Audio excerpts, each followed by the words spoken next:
মুআয ইবনে জাবাল রাদিয়াল্লাহু তাআলা আনহুকে আল্লাহ রাসূল সাল্লাল্লাহু আলাইহি ওয়াসাল্লাম তিনি ইয়ামানের গভর্নর করে পাঠিয়েছেন। তো পাঠানোর আগে he was explaining a teaching guideline to his fellow সাহাবা। ওনাকে শিখাইতেছেন তুমি যে যাবা মুআল্লিম হিসেবে, গভর্নর হিসেবে কিভাবে দাওয়াতটা দিবে আগে শোনো। তিনি মুআয ইবনে জাবালকে বললেন, ইন্নাকা তা'তি কওমান মিন আহলিল কিতাব।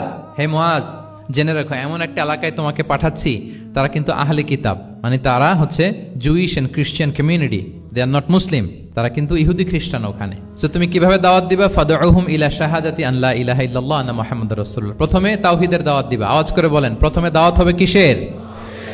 তাওহীদের। ফা ইনহুম আতাউ লিযালিক, বাক্যটা খেয়াল করেন, যখন তারা এটা মেনে নিবে, এটাতে অভ্যস্ত, তারপর তুমি দাওয়াত দিবা যে আল্লাহ প্রতিদিন 5 ওয়াক্ত সালাত ফরজ করেছেন। কয় ওয়াক্ত? 5 ওয়াক্ত সালাত। আচ্ছা, ফা ইনহুম আতাউ লিযালিক, যখন তারা 5 ওয়াক্তে সালাতে অভ্যস্ত হবে তখন বলবা যে আল্লাহ তাআলা ধনীদের উপর যাকাত ফরজ করেছেন।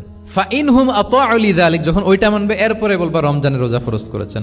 সুবহানাল্লাহ, সুবহানাল্লাহ, আল্লাহু আকবার। তাহলে ধাপে ধাপে দেখেন, এই যে টিচিং গাইডলাইন তিনি দিচ্ছেন ওনার ফেলো সাহাবাকে, ফেলো কম্প্যানিয়নকে, যে তুমি ইয়ামানে যে একবারে সব বিধান তুমি যা জানো মনে করো না যে সবাই ওইটা মানবে। তারা জুইশ, তারা ক্রিশ্চিয়ান, একটু একটু করে তাদেরকে দাওয়াত দিতে হবে। তাহলে গ্রাজুয়ালিটি, পাঠদান পদ্ধতির একটা অন্যতম বিষয় হচ্ছে কি গ্রাজুয়ালিটি, মানে ধাপে ধাপে ধীরে ধীরে অল্প অল্প করে বোঝানো।